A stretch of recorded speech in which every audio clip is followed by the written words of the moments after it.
You called for Cathy Engelbert's resignation from her role as WNBA commissioner. WNBA finals, and so I'll leave it there. I mean, I'm just obviously disheartened. You hear Caitlin Clark there. How does that strike you? You know, I think what people need to understand, you know, we need great leadership in this time across all levels. You know, I'm a human too. I have a family. I have 2 kids who are devastated by these comments, and so all I'll say is just, you know, it's obvious. Doesn't strike me at all. Same reaction. Cathy Engelbert should resign as the commissioner of the WNBA. Christmas morning 2025. While families unwrapped presents and the sports world took a rare breath, a 32-second Nike commercial detonated like a bomb in the heart of women's basketball. The ad featured Caitlin Clark, Travis Scott, the Kelsey brothers, snow falling on an empty driveway, shots launched from impossible distances. And according to multiple sources, it sent WNBA Commissioner Cathy Engelbert into full crisis mode. Within 24 hours, the commercial had more views than the entire Unrivaled League launch campaign. Behind closed doors, phone lines between league executives burned hot all through the holiday. Team owners demanded answers. Veteran players felt blindsided. And the fragile ecosystem the WNBA had carefully constructed for decades began to crack wide open. This wasn't just about a shoe commercial. This was about power, control, and the terrifying possibility that the league's biggest star had outgrown the system built to contain her. To understand why this commercial caused such chaos, you need to understand how the WNBA has always operated. For 25 years, the league has followed one philosophy: the collective comes first. All 144 players promoted equally. No single athlete bigger than the organization. Commissioner Engelbert has built her entire strategy around this idea, defending it as the path to stability even as cracks started forming underneath. Well, let me clarify first, because it's proxy season, right?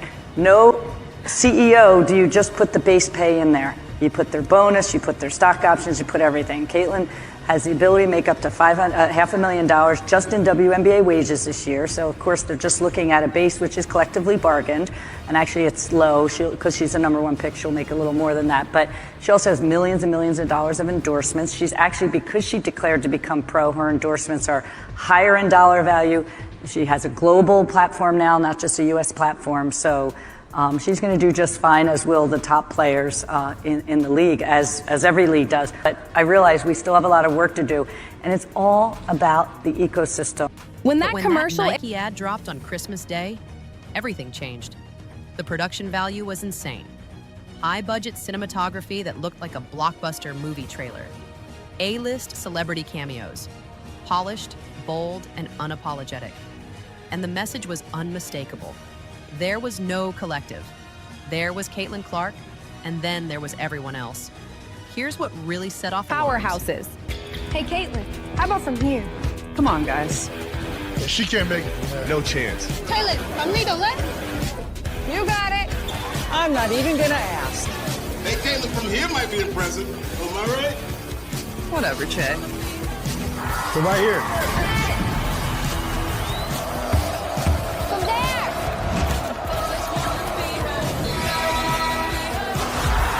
From anywhere. The WNBA logo was barely visible. The ad wasn't celebrating the league, it was elevating one player to near mythical status without any league oversight. Nike made it clear they were calling their own shot. The unspoken message was brutal. They didn't need the league to move product. They only needed Caitlin Clark.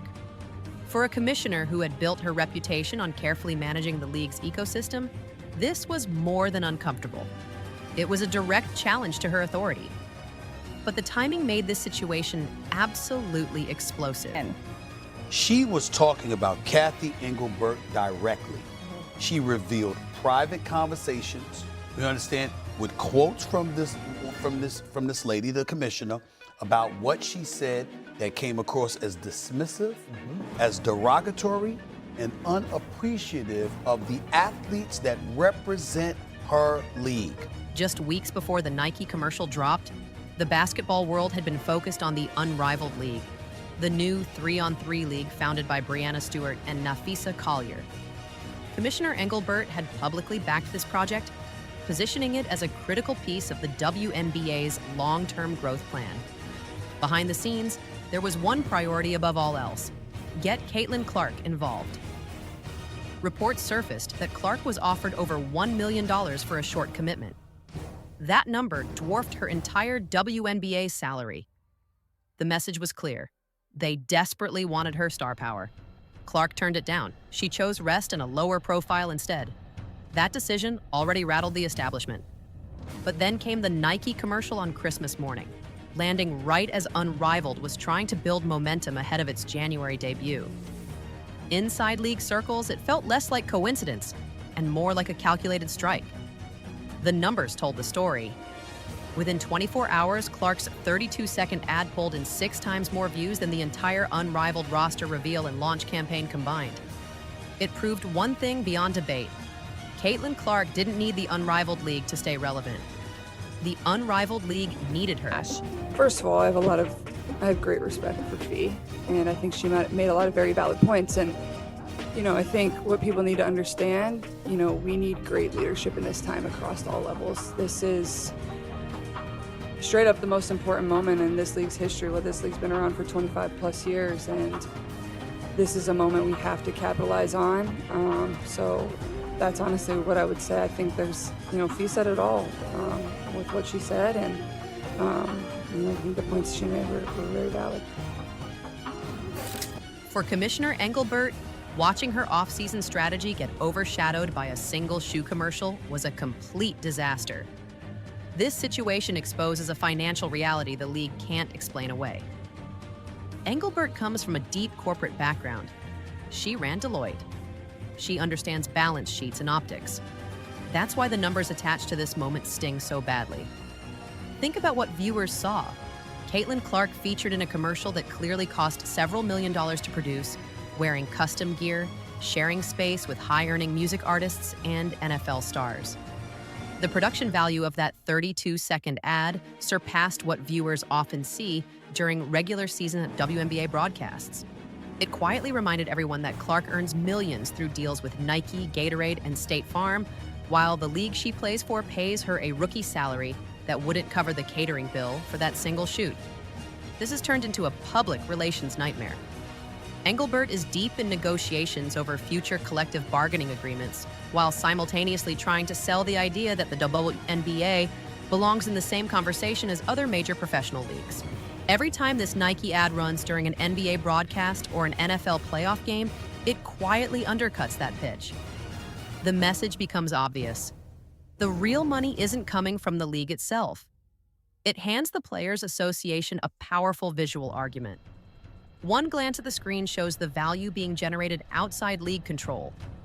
Behind the scenes, team owners have been calling Engelbert, asking why none of this marketing momentum is flowing back into the league. The WNBA is being boxed out of the profit stream tied to its most valuable star, while Nike captures the upside. The most volatile consequences are unfolding inside locker rooms across the league. This is where the A'ja Wilson factor enters the picture. Wilson is a 3-time MVP and by most competitive measures, the best player in the world right now. She's also a Nike athlete. She also recently had a commercial released under the same brand umbrella. Once Clark's ad went live, side-by-side comparisons flooded social media immediately. Clark's spot was cinematic, dark, expensive looking. Wilson's was widely labeled as minimal, low energy, and visually flat. Fans began speculating that Nike was deliberately prioritizing one star while letting another fade into the background. Whether any of this is actually true doesn't matter to Commissioner Engelbert. What matters is perception. This commercial drives a wedge straight down the middle of the league's 2 biggest stars and the groups around them. It gives oxygen to long-standing beliefs held by many veteran players that the corporate system is tilted against them, no matter how hard they grind or how many championships they win. Engelbert has spent the last 2 seasons trying to calm tensions around physical play and the repeated targeting of Caitlin Clark. This ad did the opposite. It intensified everything. When a rookie is showcased with blockbuster treatment, it's impossible for someone like A'ja Wilson not to feel overlooked. It's just as hard for other veterans not to feel dismissed when they see one player receive the full Michael Jordan-style rollout while they're handed stripped-down campaigns. That kind of imbalance creates resentment. Resentment turns into anger, and anger doesn't stay off the court. There's a quiet power move hidden inside the commercial itself. Nike's choice of cameos wasn't random. It was a direct break from how the WNBA has marketed itself for years. Traditionally, league campaigns honor history. Legends like Cheryl Swoops, Lisa Leslie, and Sue Bird are brought in to show continuity and respect for the foundation that built the league. That lineage matters deeply to the gatekeepers of women's basketball.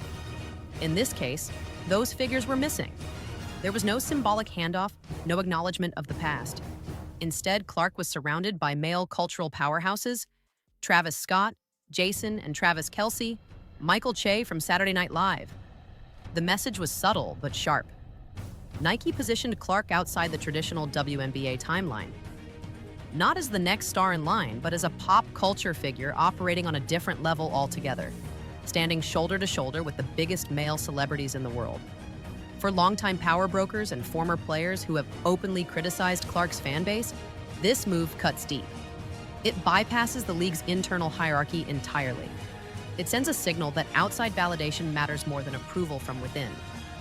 Commissioner Engelbert needs the veterans to buy in. She needs alumni voices aligned with the league's direction. When the face of the league is marketed as separate from its own history, it weakens the foundation the WNBA is built on. It creates a split culture. New fans who only care about Caitlin Clark on one side, longtime supporters who care deeply about legacy and lineage on the other. The commissioner ends up caught in the middle, absorbing pressure from both sides. There's a larger threat hanging over the situation, and it's one that keeps WNBA owners up at night. For years, the debate centered on whether Caitlin Clark was good enough for the league. That question is settled. The scale of this commercial introduces a far more unsettling one. Is the WNBA big enough for Caitlin Clark? The visuals, the scope, and the from anywhere concept point towards something bigger than domestic basketball. The messaging feels global, expansive, and borderless. That ambition currently exceeds what the WNBA can realistically offer. Commissioner Engelbert understands that the existing collective bargaining agreement is fragile. If players choose to opt out, and if the league cannot present Clark with compensation that reflects her market value, the consequences could be severe. Once that door cracks open, new possibilities emerge. What would stop Clark from building something of her own?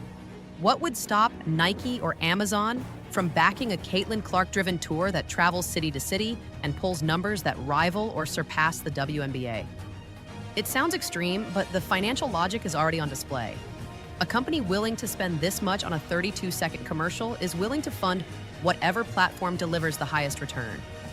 Right now, that platform is Clark herself, not the Indiana Fever, not the league as an institution. This commercial functions as a warning, not just a promotion. It signals that the star can be moved anywhere, at any time, if the structure around her cannot keep up. Inside the commissioner's office, the reaction isn't just anger, it's anxiety. The fear isn't backlash, it's irrelevance. The possibility that the WNBA becomes a stepping stone in Clark's career rather than the destination is a scenario Engelbert cannot ignore. This commercial was never just marketing. It was a stress test. It exposed how fragile the balance has become between individual power and league control. And it forced everyone to confront a truth they've been dancing around for years. Caitlin Clark didn't force this shift. The market did, the audience did. The money followed. When one player commands more attention than the structure meant to contain her, the structure has to respond or risk becoming irrelevant. Commissioner Cathy Engelbert is no longer managing growth. She's managing pressure. Every decision from this point forward carries weight because the league cannot afford another moment where it looks smaller than its own stars. The 2026 season is no longer just about basketball. It's about leverage, identity, and who actually holds the power. The question isn't whether the WNBA can survive Caitlin Clark. It's whether Caitlin Clark still needs the WNBA. If you want more deep dives into the stories behind the headlines, hit that subscribe button. Drop a comment with your take. And share this with anyone who needs to understand what's really happening in women's basketball right now.